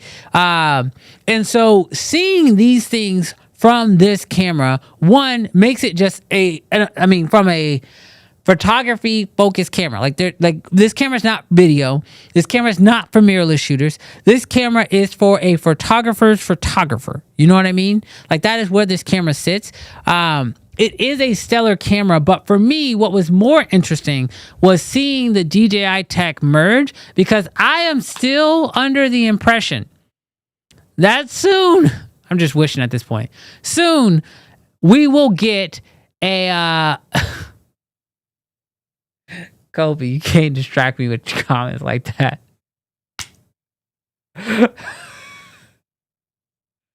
I don't even have anybody else to throw the camera to hide. Oh gosh. Oh, Kofi, you wild. But I am under the impression that someday soon we will see a more mirrorless video hybrid camera from DJI, and seeing that they were able to pack some of these things into this Hasselblad gives me confidence that a DJI branded, or maybe it's a Hasselblad, maybe it's a more affordable Hasselblad camera. Maybe we will. Y'all are wild. I am trying so hard to focus. But maybe we will actually see a really decent DJI camera soon, and maybe things like the LiDAR system, the 5-axis IBIS, we will see that come into whatever a DJI camera is. I don't even want to go into the chat right now to see what y'all have to say about this camera, because I'm gonna have to sort through so many, but I will go through the chat to see what y'all's thoughts are on this camera. First off, W's were given in the chat for Cam's video. Cam, you absolutely crushed that video. It was very enjoyable, especially for a camera I have no intentions of buying. Watch the entire video. Great job. So really, really excited about that. Its techniques, lenses, accessories surrounding the camera. So really great camera. I guarantee it'll have 32-bit float internal. I think that's what we're hoping for in a future DJI camera. Crystal says, I wanted the X2D but went with the SL3 instead. However, the X2D2 is dope. The lenses are hard to come by. They're almost always back ordered. Yeah, I think that is, if you are searching for that high-end look, like whether you are going with, Hasselblad or you're going with Leica, there's a lot of benefits. I am happy to see though that like medium format seems to be a pretty big move right now. We're seeing, larger format for video coming from Blackmagic. Fuji obviously has their medium format sensors. Hasselblad has had it, but you know, they're updating it now. So it is cool to see larger sensors getting their time right now. Especially because in a time where it felt like cameras had seemingly plateaued, it is nice to see that we are getting some new tech, something different. And I think that's going to be a huge necessity, especially in the world of iPhones. You almost have to come with something different, right? You have to show up with something different. Now, who's going to be able to actually afford some of these cameras? It's going to be it's up for interpretation. But it is just good to see new systems hitting the market, upgrades to those systems. And I mean, like I said, I'm here for it. I want anything that pushes the industry forward because we all benefit. We all benefit when that happens. Good question. People are begging for Hasselblad to add Sony lenses to the system. So here's the only issue I think you're going to run into there is coverage. Like the one problem I have with Sony lenses typically is that the cameras actually do quite a bit of tweaking to those lenses. And you'll know this if you ever shoot on a Sony lens on a red camera. They're not all created the same. So a lot of them will have vignetting or have like some distortion that on a Sony camera you don't see because the camera is actually correcting a lot of that. So I personally am not sure if I want to see Sony lenses thrown onto a Hasselblad, but I don't shoot either one. So y'all have fun with that. Y'all do what y'all want. Oh, what's up, Giovanni? Giovanni showed up. He says, #late gang. All good. So yeah, it is really, really interesting to see. APC is saying anybody in chat do the new firmware for the FX3, FX30. If so, do you see any massive change in the slow motion video with the big 6 menu activated? Ooh, is there some issues with it? Love to hear if y'all have any issues with it, because while we did start the show talking about positive things about the FX3 and the software update, I do have to say they don't have the best track record when it comes to software updates, but I haven't seen any bad things about it, so hopefully we're good there. So that's currently where we are. Andrew said, as a medium format shooter, I love the field of view and vibe and the 16-bit files. The price is great for what you get on a new Hassie. Yeah, so what I heard, I mean, Cam mentioned this. I'm, again, not in the market for this, but for the price, apparently this camera was dropped in price, so the camera is coming out offering more and for less. So we gotta love that. Like, we gotta love that. If it's worth the price, I don't know if that's for me to say, but we gotta love the fact that it is getting better, and we're getting it for a less expensive price. So anytime brands do that, we got to give credit where it's due. Good job, DJI, aka Hasselblad, for making that happen. All right, so y'all know what time it is. We are getting to the end of the show, but before we go, it is time. Oh wait, no, that's not the one I wanted to go to. I guess I don't have it for there. But it is time. For the hot takes. Time for hot takes. We always try to wrap the show up with our hot takes for the week. So this week is no different. I want to hear y'all's hot takes in really anything. It could be thanks for the DM, by the way, Brandon. It could be your hot take on the camera space. It could be a hot take on the news cycle this week. It could be a hot take on a client interaction you had this week. Oh, new subscriber just came in. Up the Way Productions. Thank you so much for hitting that subscribe. But yes, what hot takes do you guys have this week? I can tell you one of my hot takes that I have this week. I'm trying to turn down the music a little bit. One of the hot takes that I have this week is DZO. Yeah, I'm starting with DZO. As y'all know, a few weeks ago, Oh, Central, wait, just wait. I'm literally on it. Just wait. DZO. The lenses. DZO has been dropping lenses so fast. My hot take is, can we chill? Look, I just bought the Kata Zoom set. I just got off of a feature film where we were using the Arls. Glorious. The Arls, y'all. Glorious. I loved shooting with the Arls. But as quickly as I was falling in love with the Arls and was ready to think about pulling the trigger after buying my Katas, the Vespit 2s dropped. And I'm just like, oh, now what do I do? I will say right now, like when it comes to lenses, and I don't work for DZO, I'm not even affiliated with them. They've never sent me anything, and I own my DZOs that I bought myself with my own money.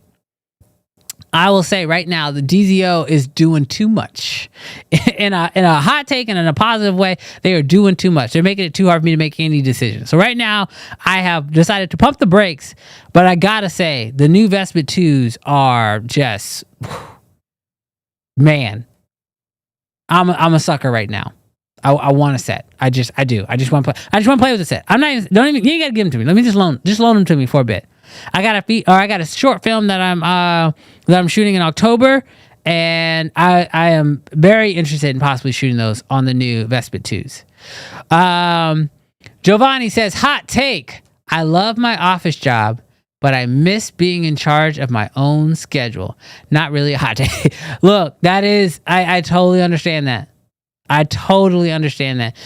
Funny enough, somebody offered me like an actual job not too long ago, and I could not imagine right now getting like a traditional job. I understand the benefits of it, consistent pay, benefits, the whole not having to look for clients on a regular basis. Like I totally understand the benefits of it, but glory. I totally understand the schedule piece. Because when I was just on that feature, we had call times every day. We shot for 2.5 weeks, almost 3 weeks, with 1 day off in the middle. When I tell you, being told what time I had to report on set every single day and working 12-hour shifts and then going home, basically passing out and then waking up and then going right back to work. Don't get me wrong. I loved what I was doing. But I was like, oh, is this what having like a real job feels like? Where like right now I have client jobs, but we'll do like maybe 2 or 3 days of work. And normally I get a chance to dictate the schedule of when we're shooting. This was 100% out of my control. Y'all, I don't know how y'all do it. All power to you. Hot take, DZO making hot lenses. Hot take, the prices of tariffs aren't really for tariffs, but for their CEOs. I believe that there are some companies that are benefiting from tariffs that don't have to actually pay tariffs. I'm just going to say it. No, I'm with you. Hot take, the Pixis doesn't get the love it deserves. Give them their flowers. You know, Carlos, you might be on something. The Pixis got a lot of hype, especially when it got announced at NAB. And then it took forever for people to get it in their hands. But since it's gotten into people's hands, a lot of creators, a lot of people made initial response videos, but haven't seen a lot since. So you're right, but I think the original Pixis got drowned out by the idea of a 12K Pixis. So maybe when the 12K Pixis comes out, it will get the flowers that the original 6K Pixis actually deserved. But we'll see. Kevin says, hot take, not a hot take. Just really enjoy watching your stream. You guys really bring joy to my day, and the chat is always popping. Shout out to the chat. Shout out to the chat. Always bringing the love. Honestly, the chat is what has given me the strength for today's entire episode. So shout out to the chat. Hot take. We have too many trash cans in here not hitting the like button. I need to pre-read these. I'm not even pre-reading these. But shout out to you, Giovanni. We're at 93 likes, 127 people watching. Look, I'm not asking for everybody to like the video. I would just like 7 more likes if we can get it. If we can get 7 more likes, let's just walk out of here with 100 likes. If I could walk out of here with 100 likes, this is the last episode in this office. So if we could end this stream with 100 likes, that would be glorious. Can we do it? Can we end this stream with 100 likes? We're at 99 right now. Let's do it. Let's go. We're 1 away. Come on, y'all. Let's get to 100. 100 likes on the stream. Let's go. Y'all are amazing. Thank y'all so much. I appreciate y'all. Let's go. Hot take from Chandler. Light meter is better than false color. If you're talking about a traditional light meter, I have been trying to learn how to use one for a while. Like really well. Like really, really well. So, yeah, I want to agree with you. But false color is something that I currently rely on. I'm not a whiz with the light meter just yet. Hot take. I watched the new Superman again and still think that Man of Steel is 100% better. Ooh. That could be a hot take. That definitely could be a hot take. That's tough. I will say, I think I enjoy Man of Steel better. I don't know if it's 100% better, but I think I enjoy it better. Hot take. Rolling shutter doesn't matter because if it did, then the Arri Alexa would have failed. Ooh. Yep. Hot take from Cam Mackey. Gas will die with the industry. Bro. He thinks gear acquisition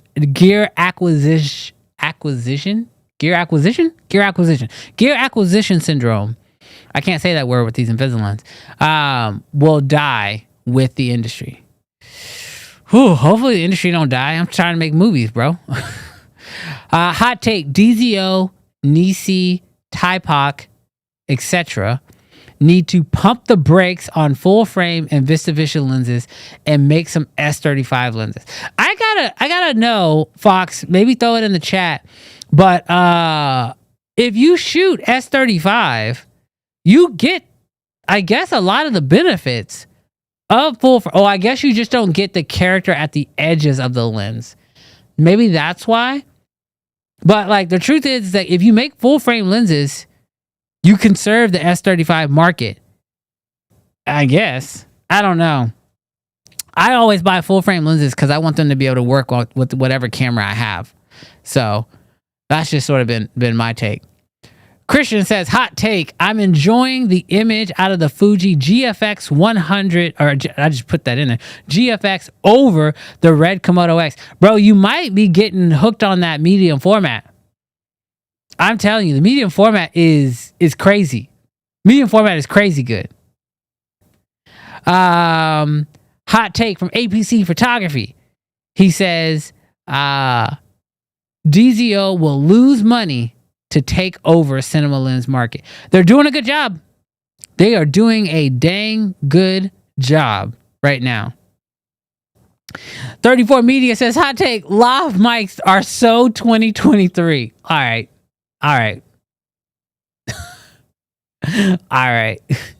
Kofi says, hot take, Fuji Externa will get received like the Burano. That is not positive because the Burano wasn't initially received very well. Although I will say a lot of commercial projects do use the Buranos a lot. So maybe. Hot take, cinema isn't dead. Just needs better content. I'm with that. Cinema ain't dead. Cinema's not dead. All right.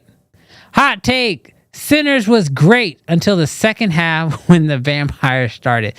Larry, you know what's funny? I have heard both sides of that coin. I have heard people say that Sinners was slow, and then it was like, oh, finally the vampire showed up. And then I've heard people say that Sinners is great up until the vampires showed up. Sinners to me is like what Hollywood, it's sort of like, it's almost an example of what Hollywood is right now, where it's like a situation where, you know, Sinners, okay, Joker is another one, where there are filmmakers who want to tell real stories, but they know they have to appeal to a wider audience. So where Joker is a film about mental health and a system that can let a person down and drive a person to become the worst version of themselves, if you don't put that in the world of Batman and Joker, they probably don't make that movie, right? The same way like Sinners is a movie about a certain time period and about, you know, Black excellence, and tells a story about two brothers who are trying to do something in a world that doesn't want to see them succeed. I mean, it's very clear from when they try to buy the farm to literally what happens the next morning after, when they try to buy the barn to then what happens right after, right? And I'm not going to spoil anything, but like, that's a hard movie to sell to studios. But if you're like, but there's vampires, then it's like, oh, okay, cool. Like, that sounds fun. Let's go. So I think that's one of those compromises that you're going to see is in order for filmmakers to tell the stories that they want to tell, they almost have to sprinkle some sugar on top of it to make it more palatable for the larger, audience to consume, because when it is more palatable, then the studio will give you the money you need in order for you to make said movie or to tell that story. So that's sort of my take on that. But Larry, I 100% I agree with that. That's a good stance. Hot take: all camera manufacturers should integrate some sort of built-in Apple MFI tracker into their cameras, especially cameras that are the price of a new car. Dude, I think you should be having some type of trackers in all cameras. I'm totally down for Find My for your cameras, because I know a lot of companies are finding ways for you to like hide trackers onto your cameras, but man, I really want them built into the cameras too. Hot take: SD cards gotta go. The tech isn't better than CF Express. SD cards hold us back. They do. Hot take: I don't judge Jarrell for liking Drake and Dick.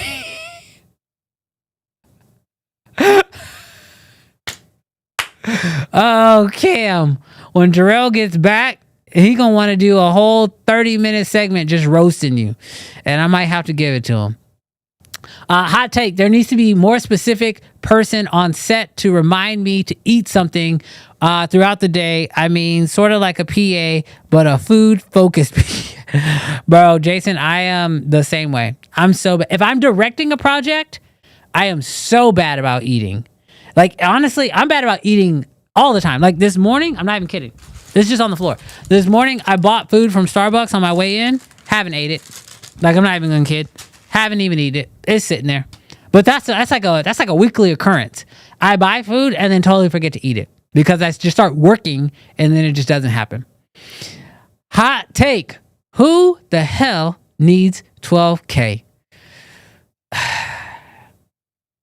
No comment. Trevor says, hot take: check your DMs. I will after the show. Hot take: light meters are not worth it for brown skin tones. Ooh, that is a hot take. I have not heard that before. I am going to have to do some research. APC photography. I need more information, more than you can probably put in the show notes or in the chat. So DM me over on Instagram. I need you to explain that to me. Hot take: Man of Steel is goated. Hot take: LeBron and KD are scared. They will be forgotten by the new kids like Dr. J. I think that I think a legacy needs to go out before they are pushed out. Like I watched Kobe's last game. I think he dropped 81. Is that what it was? Did he drop 81? I watched Kobe's last game and just watched him ball out. He did his farewell tour. I think you got to know when to stop. You know. But I think LeBron maybe has one or two more good years in him. I thought he was going to do a farewell tour with his son. Not sure if that's going to happen anymore, but we'll see. Hot take, the FX3 and FX30 is always being compared to because they are the benchmarks. Ooh. Hot take, F1 the movie is the best movie of 2025. That is a hot take. There are a lot of great movies that have come out this year. All right, let's blitz through the last couple of these. Hot take, Dehancer sucks. Somebody's mad. Hot take, YouTube is the new Hollywood. I'm here for it. Hot take, Micro Four Thirds needs to come back. That's not a hot take. That's just nonsense. No, I'm just kidding. I just don't like Micro Four Thirds. Hot take, most people who call themselves pro really aren't pros at all. You live with your mom, bro. Dang. Andrew, you ain't got to be disrespectful like that. Hot take, the Blackmagic Pocket 4K still holds up in this industry. I made this perfectly common.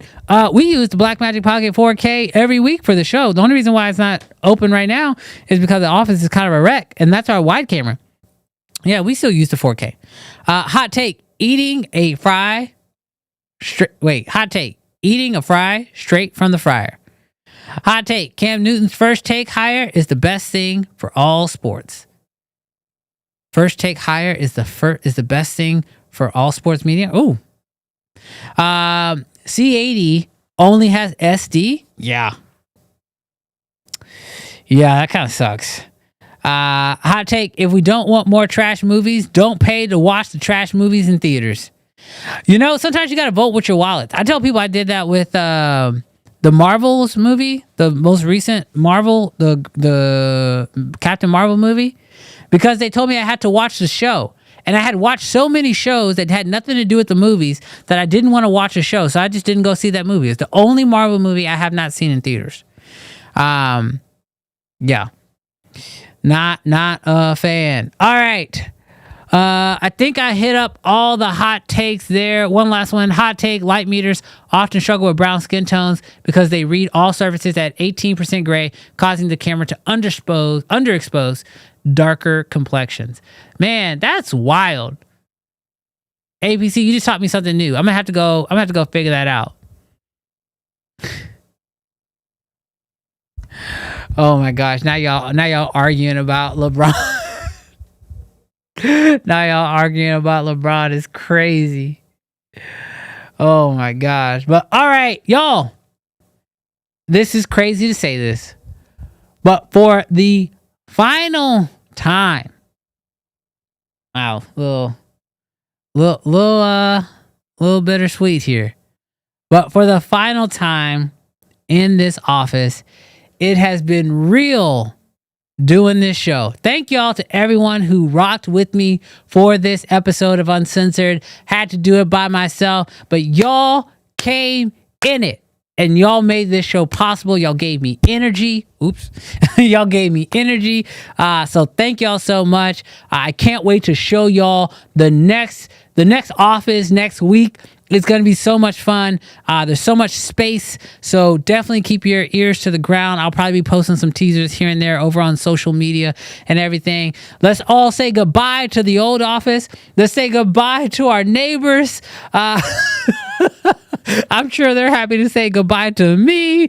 But it has been so much fun doing this show in this office. We've had so much fun doing it. I have had so much fun hanging out with you guys. So much content was made here. It's just been an amazing experience. Thank you guys so much. Y'all, Uncensored was born in this office. That's crazy. That's actually crazy to be thinking about. Uncensored, the idea for Uncensored, the first terrible execution of Uncensored. The first time we wrapped, like I wrote the wrap in this office. Like so much happened in this space, and now it is time to take it all to the next spot. And so really, really excited for that. And thank you guys so much for being here, being a part of that journey. It has been amazing. Thank you guys. I love hanging out with you guys. And I will be back next week in the new office where Jarrell will be here ready to defend himself in all the ways he could not today. Thank y'all so much for rocking with me this week. And as always, we will catch you guys next week. Peace.